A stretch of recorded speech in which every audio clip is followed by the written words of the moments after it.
And then I think the other thing would be, I think a lot of Western men come here because the Filipinos are conservative. And it's more kind of like how the women were in the 50s and 60s, early 60s maybe, in the US. Cool if I record you for my YouTube channel? Yeah, of course. All right, nice to meet you, man. What's your name? My name's Eric. Eric. Mm-hmm. All right. And I have a channel called Island Expats. Island Expats. Yeah. Okay, where are you from, Eric? California. And how old are you? 60. 60? Yeah, a young 60, but Yeah. I'm still 60. Yeah, you are definitely a young 60. And by the way, you're from California, so you got a Trump shirt on. I didn't know there was any Trump supporters in California. Yeah, just in certain parts, that's for sure. Okay. I mean, I'm from Southern California, more Yeah. Orange County area. It's Okay. a little bit more conservative. Okay, all right. Well, yeah, just Yeah. teasing you a little bit. Yeah, on yeah, that. yeah, You know what I mean? totally. So we're here in the Philippines. What brings you out here? So I'm in the middle of doing this challenge. Okay. So I did this thing called the Expat Challenge, Mhm. and I'm considering moving to the Philippines in the future. Okay. And I wanted to figure out where I should move to. Mhm. So I asked the audience. So my channel's new. We just started in May. All right. So if you haven't heard of it, that's why. But it's more about other vloggers in the Philippines. I track about 100 expat vloggers. And So what's now going you're on- tracking me. Yeah, now I'm tracking you. Don't track me. No. I don't want to be tracked. Well, no, it's just kind of like, okay, who got engaged? Who got married? Okay. Maybe somebody had a child. And then just things that happen about the different vloggers. Mhm. Sometimes I cover if there's a typhoon or earthquake, so it's kind of a news channel kind of mixed in. And then I have segments about like people's life story, Oh yeah. right? So a lot of times they tell their story of like how they got there. Mhm. And then I have a segment that's called Every Couple Has a Story. So Okay. it's kind of a takeoff from Mark Thornton's Every Man Has a Story. Okay. And I was actually kind of studying him and his wife and the way they met. Yeah. And I started kind of putting that together as a segment for a video. Okay. And then that kind of was the first time I tried it. Then it turned into Every Couple Has a Story. Okay. So it's just a segment within my video. So each week I release something called Expat News. Mhm. And Expat News it's basically like a meta channel. It's all of these different vloggers of what's going on. So it kind of just depends. It might be something funny. Mhm. It might be a kind of a story. It might be something serious. Well, let me ask you: is this Yeah. your first time here in the Philippines? No, actually, this is about my 5th time. Fifth. Yep. Okay. When did you first start coming here? So I've been kind of going back and forth over the last 10 years. Okay. I have a couple of guys that work for me. I have an Amazon business where I sell sporting goods type products. And I have 3 full-time Filipinos that work for me. So one's in actually Valencia here outside Dumaguete, one's in Davao, and one is in Bacolod City.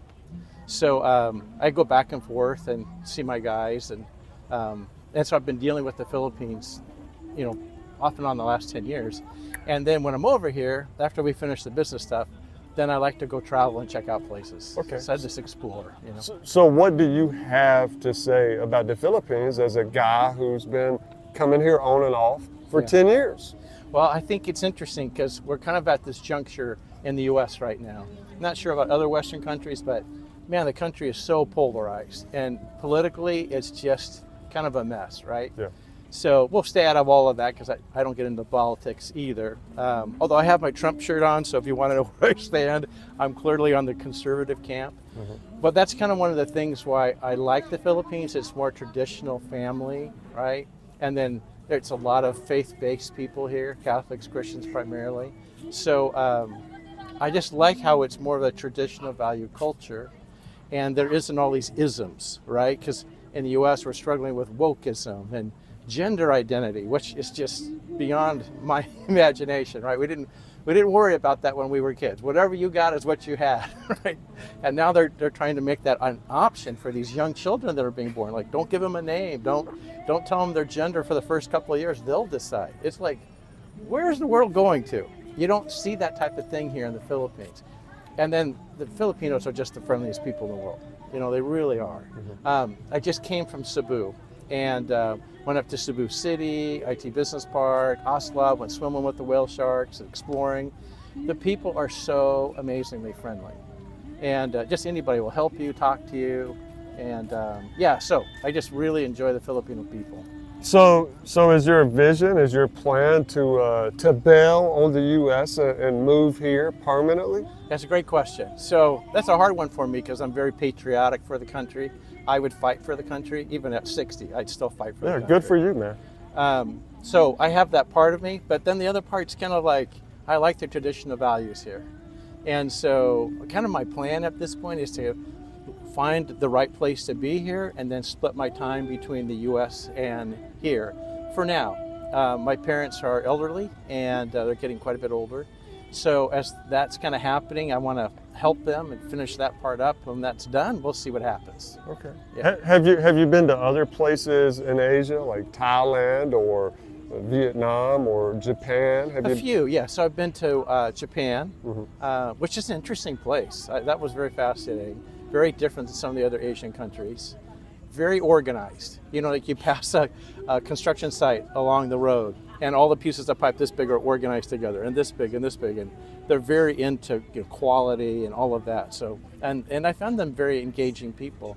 I've been to Taiwan, Hong Kong. I've been to China 3 times now.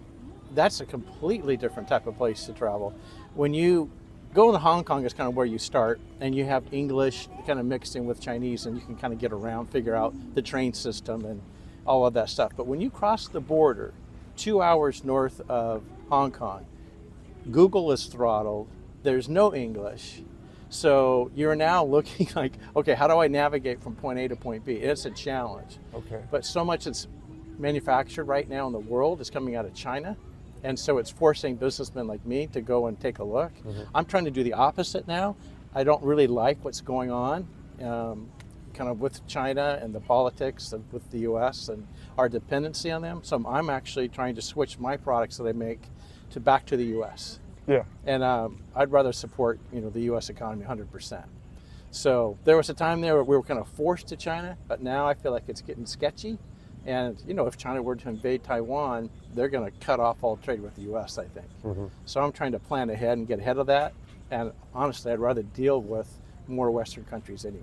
So, okay. Yeah. And so, like, of all of those countries that you mentioned, Japan, Taiwan, all of those, you would choose to split your time here in the Philippines rather than those other countries? Yeah, because what I found is, like China especially, it's just, I think it has to do with population density, over 1 billion people. Like at a place like Hong Kong, it's a very small city and you got 8 million people, right? So it just sky rises everywhere. You're rubbing shoulders with everybody. And because of that, the people come across a little bit colder culturally to foreigners. And, unless you're doing business with them. You're doing business with them, then they warm up very quickly. So I think the opposite of that on one side of the kind of the scale is the Philippines. And I would put probably Japan more in the middle and a little bit towards friendly. I put Taiwan more towards China. So they're friendlier in Taiwan than they are in China. Just, as far as general foreigners, Westerners kind of being in their culture. When I was in Taiwan, I was about an hour from the airport and there was very few Caucasians at all. And I kept getting stared at and stared at and stared at. And I finally ran into a Canadian and I said, why are these people staring at me? I mean, literally, a guy rode up on his motorcycle, had a cigarette out of his mouth and just stared at me for like a minute. So I said, why are these people staring at me? He said, they're incredibly racist. They want to know why you're doing and what you're doing while you're there. So he said, we try to incorporate everybody and be inclusive, right? I am not racist whatsoever. So California is such a diverse place. I grew up in an area in LA County that we have every culture you can imagine. In fact, there's 1 million Filipinos in California. So there's more Filipinos in California than any other state, and a lot of our nurses are from the Philippines, right? So it's very integrated. But there's big differences in the Asian cultures. So you felt like people in Taiwan were being racist towards you? They're just colder. Okay. They're just colder. But maybe you would say cold, not necessarily racist. Yeah. Because of course, a racist word. That's a big word. I know it's a big one. That's just what the Canadian told me. Oh, that's what he told you. That's not your words. No. Okay. No. I think it's one of these things where if you ask for help, like I needed to ask for help in China, trying to figure out what train to take. It was all in Chinese. I couldn't figure out the ticket and all of that. And I just stopped the Chinese man and asked me, and he pointed and everything. So I think in any culture, if you engage with them, they'll engage with you. So what about here, though, in the Philippines? Did you feel that same, the same way, like how you described in Taiwan or China? So very different here. So for example, like this morning, I just took the ferry across from the Santander Oslab area, right? Went swimming with the whale sharks yesterday and all that.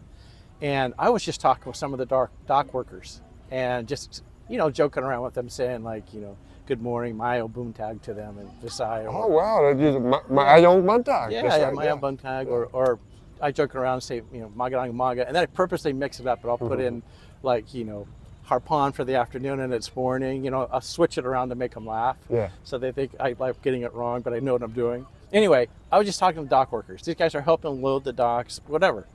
And everyone's friendly. Everyone's like, hey, what's up? What's going on? And especially you try to speak a little bit of their language, they really engage with you. So that's what I think is so different, is very, very, very friendly people. And then I think the other thing would be, I think a lot of Western men come here because the Filipinos are conservative.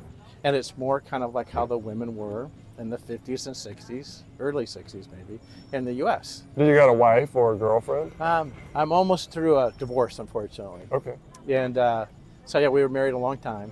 And then once the kids grew up and went off to college and all of that, we ended up kind of going our separate ways. Is she a Filipino or a Western woman? Western woman. Okay. And that's kind of what I see the difference. And again, I don't want to disrespect my ex, but the Western women, their expectations, how they handle you, are just completely different. Okay. The Filipinos just make tremendous partners. So do you think you're going to be looking for a Filipino? At some point, yeah. Once this is all done and I'm clear of everything. Okay. So Eric is going to be on the market. Looking for the right one. Okay. So well, maybe the right one will see this and leave a comment in the. Yeah. You never know. Might get lucky. Hopefully, some by the end of the year. So by the end of the year, you're looking for something by the end of the year. Well, no, I hope the divorce is over by the end of the year. Okay, so then that means you'll be free man by January. Right, exactly. Okay. That's the hope anyway. Yeah. But I'm liking having some freedom. I mean, do you have a particular type? I mean, like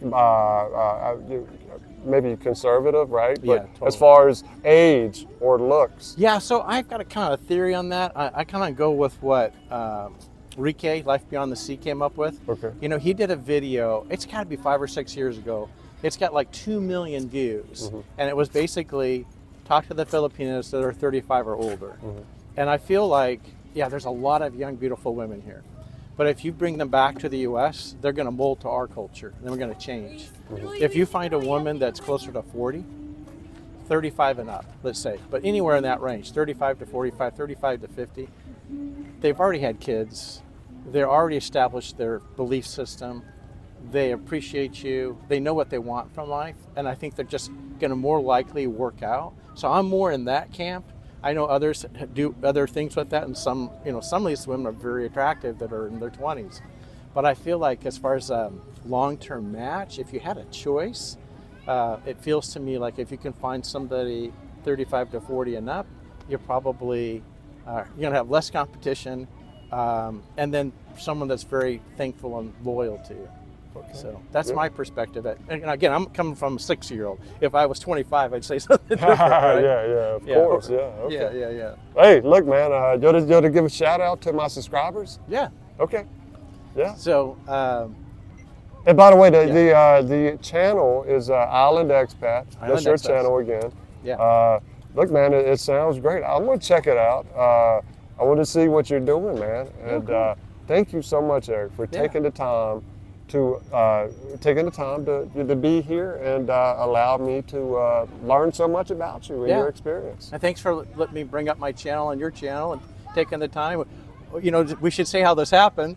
I just showed up like 4 hours ago, and I'm just walking through the boulevard area here downtown. And then he saw my Trump shirt. We had a quick conversation, and then figured out we're vloggers, and here we are doing an interview. Yeah, so, it wasn't a planned collaboration. In other words, no. I didn't know you 30 minutes ago. Yeah, exactly. Yeah. So it's kind of cool. It's That's very cool. An amazing thing about being in the Philippines. You can kind of find these types of things happening, and that just makes life a little more fun. I agree 100%, man. Yeah, All awesome. right. Well, I appreciate it, man. You're All right. awesome. Oh, thank you. Yeah. I you're appreciate welcome. your time. All right. You too, man. Okay.